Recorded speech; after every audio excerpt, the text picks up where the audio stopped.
A Thursday night football showcasing leaving Charger fans excited for the up and coming season here. We're going to break it all down on Charger Syndicate.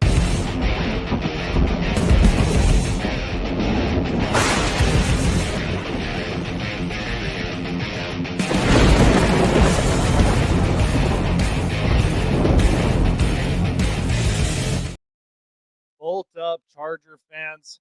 How are we feeling after Victory Thursday? I know it's kind of late, but I appreciate all of you guys for all of your patience and also taking the time as well. Appreciate all of you guys for being here. If it is your first time on the channel, I encourage you guys to like, subscribe, hit the bell button, keep you up to date on future and past videos, as this video is sponsored by greengridiron.com. To getting your hands on these bad boys, your very own customizable miniature and life-size helmet from greengridiron.com of your favorite team, your style, your way, by going online. And also before checkout, use promo code LACSYN, that is LACSYN, at checkout for your exclusive discount. That is going to be put in the discount link when you go on to greengridiron.com. Okay, Charger fans, how did we feel about Thursday, right? Man, it was just purely exceptional. I can't even begin to tell you just like how everything was from this game. So the LA Chargers, in a big way, come up with a 34-7 Hall of Fame game, preseason week 1 victory over the Detroit Lions. I just can't wait for the season to start up, because after what I just watched from the Thursday night football game was just absolutely exceptional. So, of course, it all started with the festivities where Chargers great Antonio Gates finally gets enshrined to the NFL Hall of Fame in Canton, Ohio. And all of us Charger fans are by far ecstatic and excited, and thank God that he made it into the Hall of Fame. Then it all came down to where quarterback Trey Lance, who got the nod and the start for the Chargers in this game, ends up having what some people would have thought was kind of a so-so okay game. Actually turned out to be pretty confident and pretty special moment for Trey Lance.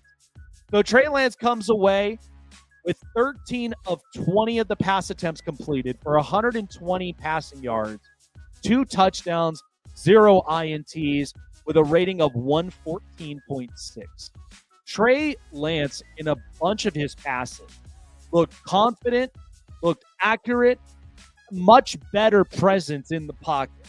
A lot of this is all kudos to Jim Harbaugh, because a former quarterback who has been through pressure, who is also, when coming into this type of situation and what he did even up in San Francisco, turning around a lot of these quarterbacks into becoming hidden gems, is what Jim Harbaugh is known for. We've seen this in San Francisco with Colin Kaepernick, and we're seeing this right now with Trey Lance with the LA Chargers.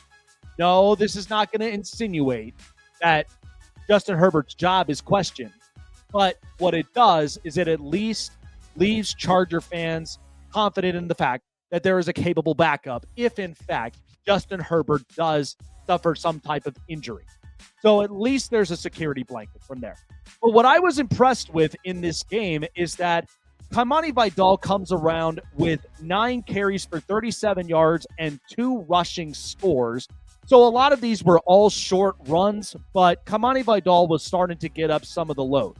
Hassan Haskins started to check in a few times, 6 carries, 34 yards, and 9 Miller Hines, one of the newly acquired Chargers, with 8 carries, 34 yards, no scores up on him. But the only thing is, I didn't see too much of the workload with Omori and Hampton. So hopefully in game 2, we'll get a chance to see more reps and more opportunities for Hampton to see exactly a preview of what we will get.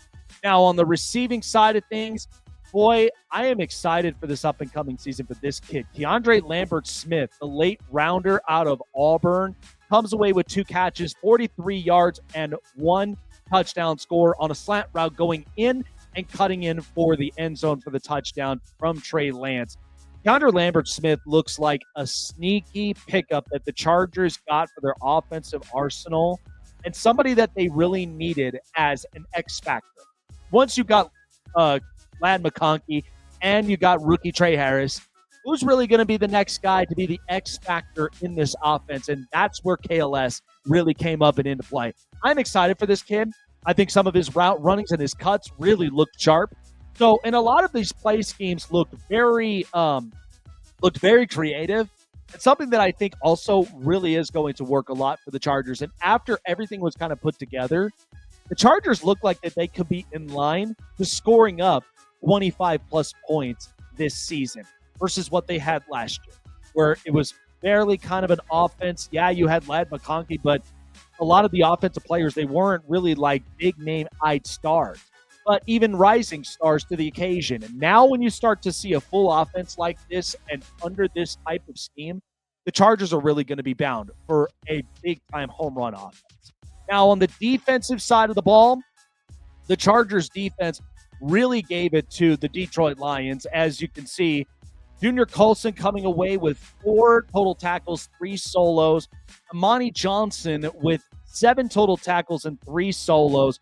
Tremont Morris-Brash came away with a tackle for loss and a sack up and in the game. But the real story behind it was the INTs caused by 3 different Chargers where Nico Reed, Miles Purchase, and of course, the longtime veteran, Tony Jefferson comes away with interceptions. Miles Purchase, though, by the way, when we saw the interception that occurred against the Lions, undrafted free agent, this kid looks like he's playing for the opportunity to be on the 53-man roster. So if we get some kind of performance like that again, and maybe even a bit more, I would have a soft spot to putting Miles Purchase up and into this roster. Because the only thing that you really would want is you would want depth right up and into the secondary. You would want depth up and into your defensive front. And then, of course, all the way around. But Junior Colson, good the thing that he was getting more reps. It's going to be a breakout year for him. I really am happy and excited to see him out and onto the field. And for him to check in with 4 total tackles and 3 solos is one that I'm excited for the up-and-coming season. Plus, you get the rookie Jamari Caldwell. Not a ton of snaps, but at least comes away with 3 total tackles, and all 3 of them were all solos. So you're starting to get a lot of the physicality for the Chargers, but to result in only giving up 7 points to the Detroit Lions, well, their whole offense just looked sloppy, is one that's exciting for what the Charger fans have been waiting for. And Jesse Minter, once again, is just proving to us that whomever he brings in brings his touch of gold effect and is making these guys playmakers all around in every single position. So with the Chargers 34-7 win against the Detroit Lions, I want to see exactly what next preseason game really shows out. I'm hoping to see more of Brendan Rice. I'm hoping to see more of Amorian Hampton and maybe more of Trey Harris as well. But this Charger offense looks legit. It's giving us a really good, clean, clear preview. And hopefully we will get a chance to see a little bit of some reps from Najee Harris, as, of course, with the whole incident and accident, he seems to be okay. And hopefully we'll get a chance to see him up and onto the field.